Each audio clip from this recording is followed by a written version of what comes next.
It's the first day of week 2 of my Heart of Thanksgiving, and today I'm showing you some fun, easy folds, how I recovered from a glue disaster, and so much more. Here we go, y'all.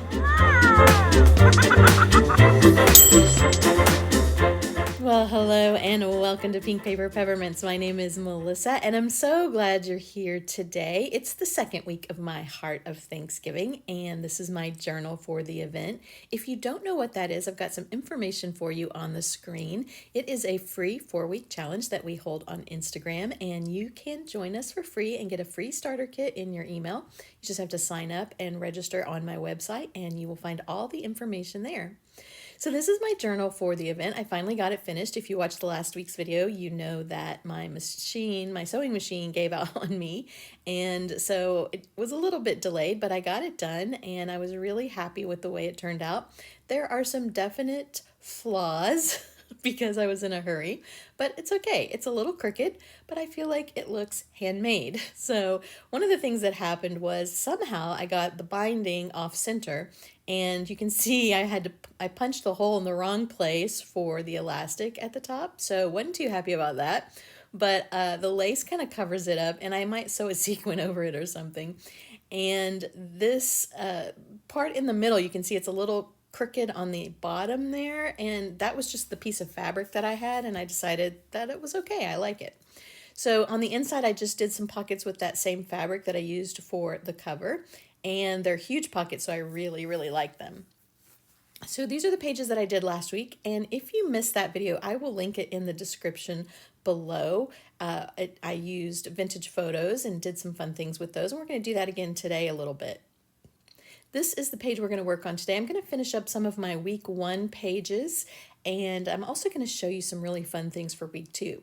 So these are giant journaling tags that I'm using one, and I've printed it double-sided, and I'm just getting some pieces together and some ribbon for the top of the tag. And I'm doing my little crisscross thing that I do with ribbon. I just kind of put them crisscross and then bunch them up at the bottom and staple them on the top. And that gives them a really fun look at the top of the page.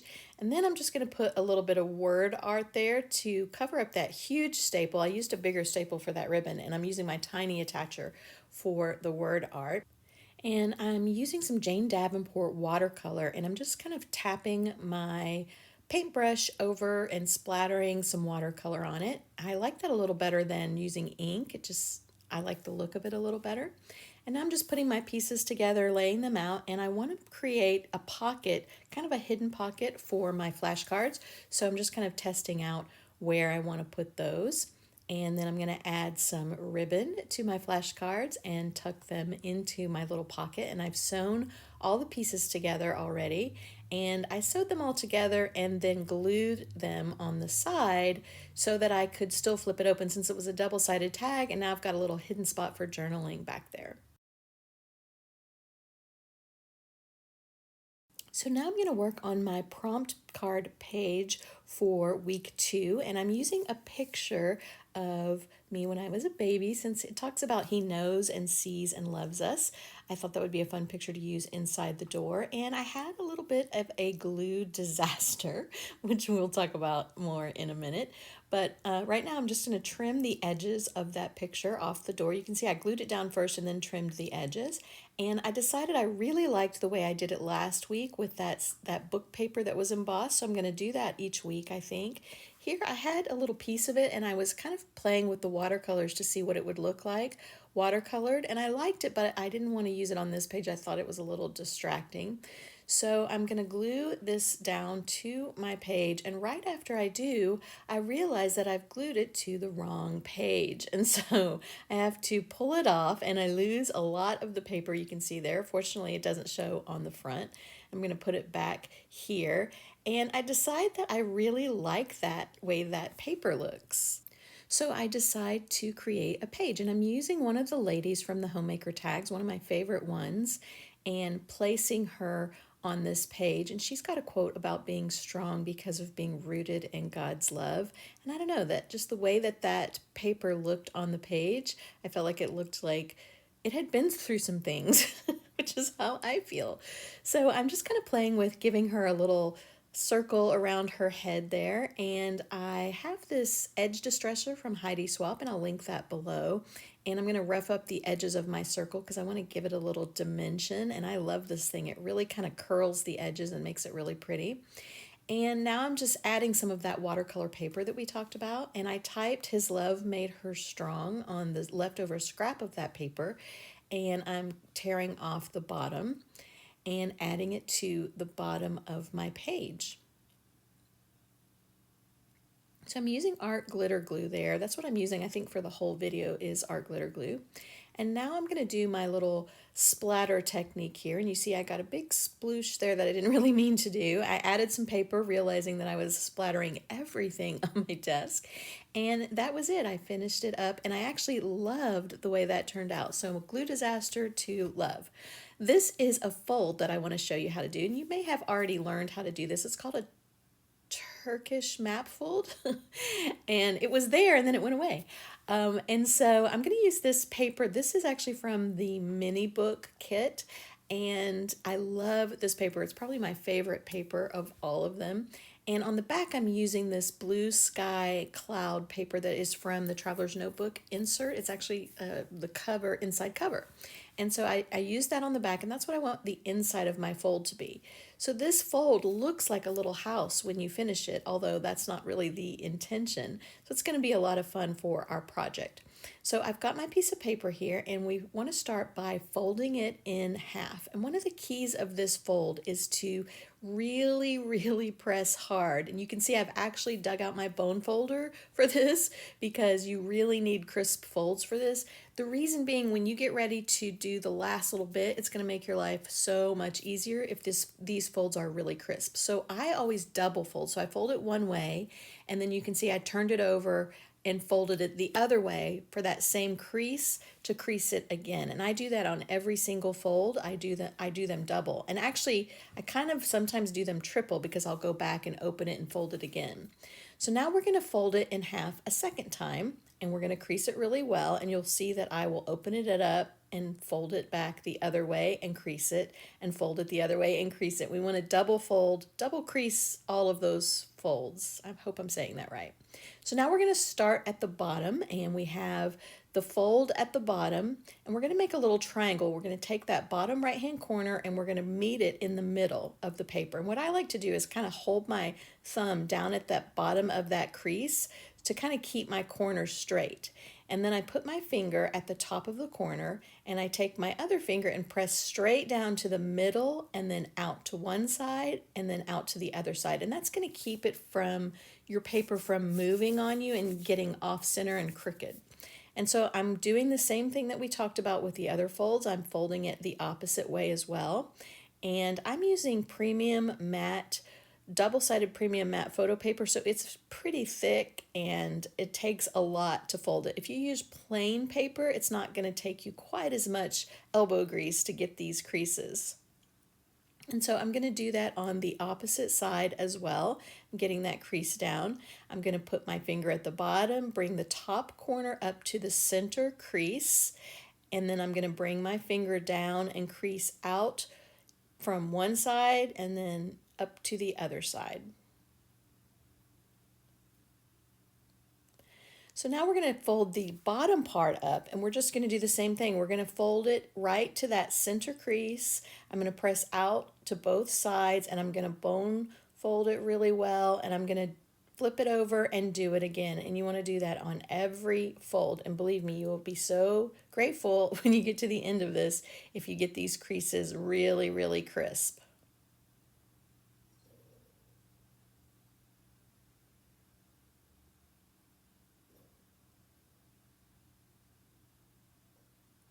So now we've got our little house fold. I'm going to open it up, and our fold is finished, but now we just need to get those creases to come in. So we've got two big triangles here. You see these two triangles, and we want those creases to come in.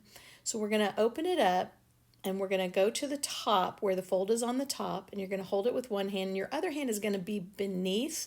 And what we're going to do is push that crease down and grab it with our hand. So I'm pushing it down with my finger and I'm grabbing it with my hand underneath and kind of pinching it so that I can close that crease. And now I'm going to pull it into the center of my fold.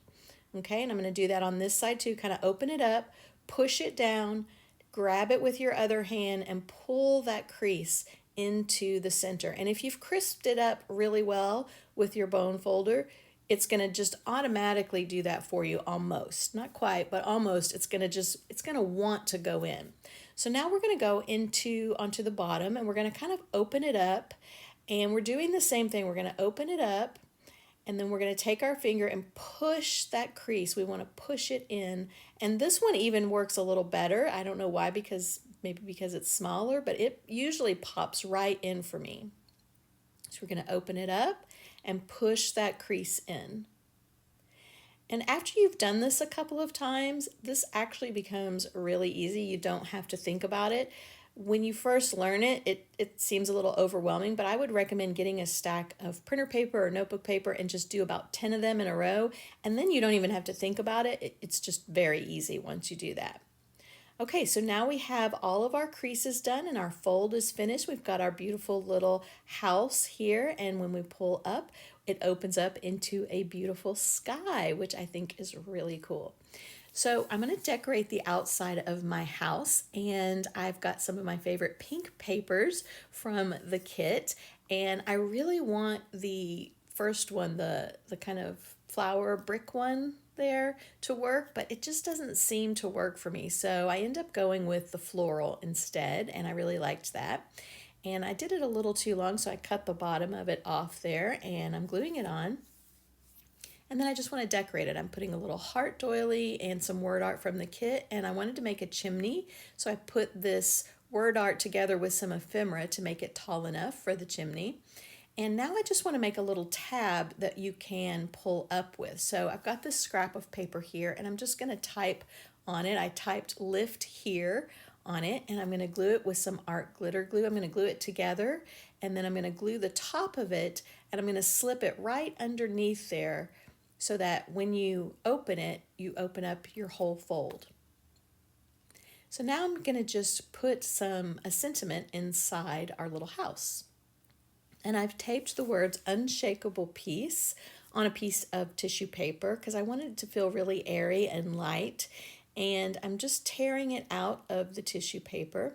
And then I feel like it needs a little bit more, so I take another piece of paper and crinkle it up and sew that piece to the top.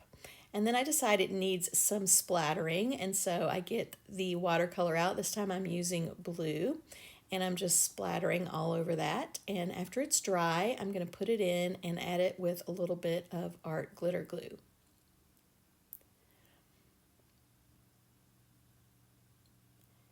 And then our fold is complete, and I think that it turned out so pretty. And there's so many ways that you can use this fold. It's really fun. If you Google Turkish map fold, you'll see lots and lots of ideas.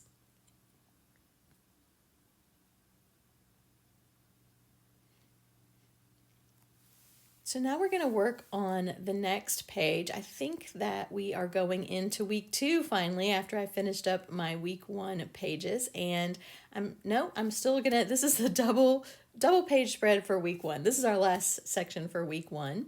And I'm using some vintage doilies and a little vintage quilt piece there. I've got a book page, and these are the tags from last week's video where I cut the people out, and I just really loved the silhouettes of them. We're talking about the Holy Spirit living in your heart, so I wanted to somehow incorporate that in their hearts, and I just like the ephemeral feel of it. So I've laid those out there. I'm thinking that I'm going to sew them on. On the other side, I've got a transparency. It's an inkjet transparency, and I've actually printed the cloud paper on it, but you can barely see it in the video. You can see it a lot better in person, but I've printed the cloud paper on it. And what I want to do is create a page to sew my doily and house and everything to. And the reason that I like to do that, I've been doing that a lot lately with pieces like this that are hand sewn vintage pieces, because I love the sewing on the back so much. And so if I put them on a transparency, when I flip it over, I can see all the beautiful hand stitches. So this is my transparency. I sewed some lace on the side of it, and I'm just tucking it back in my book. You can kind of see the clouds a little bit better on that page, but it looks really, really pretty in person. And so I've sewn my 3 pieces together here. I sewed the house to the crochet, and then I actually glued the crochet to the quilt piece because I didn't want to sew on her pretty hand sewing. And then I've also added a scripture that I typed on a piece of tissue paper, and I stapled it to the page behind it there.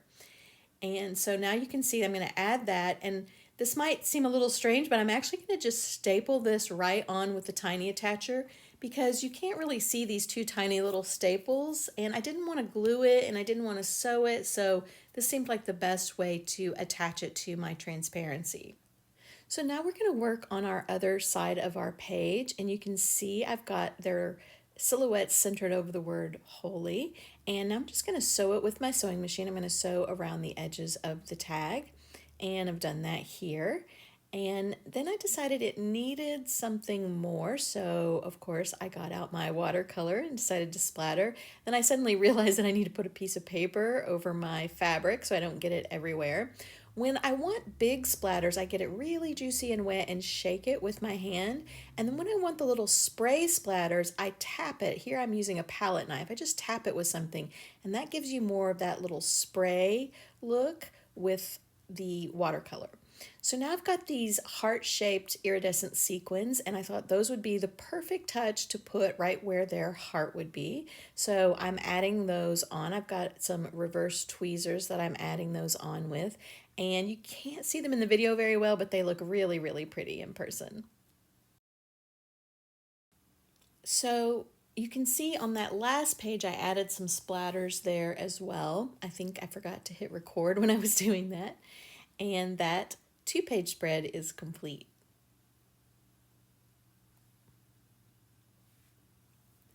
So there's our prompt door for week 2. We're finally starting on week 2, and I've got another fold that I want to show you. Here I've sewn 2 of those Betty Crocker recipe cards together just with a zigzag stitch, and I want to create some little fabric pockets inside those to tuck our next fold in. So I'm going to use a scrap of the fabric that's left over from this journal, and I added some lace to the top and just sewed those on to the inside of my little Betty Crocker recipe card page wrap. And now we're going to make another little mini house fold. It's a lot of fun, and I'm using that favorite paper of mine in the avocado green, and I've cut 2 squares 3.5 inches, but you can use any size will work for this. And I did not print on the inside because I wanted you to be able to see what I was doing, but I highly recommend that you print it double-sided. It'll look a lot prettier. You want to lay it in a diamond shape and then measure the center depending on the size of your square, just so that you can find the center. I don't usually like to measure, but it is important to find the exact center. So here mine is 5 inches across, and so at 2.5 inches I just put a tiny little dot so that I can take the corners of my square and meet them in the center. So I'm doing the bottom one first. I'm going to flip it over and then do the other side and meet it right in the center there. Nice crisp fold, and then I'm going to turn it over and bring that bottom fold up. And you can see that we have created a little mini envelope pocket. And you could do this with any size. So you can make this really big or really small, whatever size you just want a square. And now I'm going to just glue my little envelope shut, and I'm going to do 2 of these. We're going to need 2 of these for what we are creating.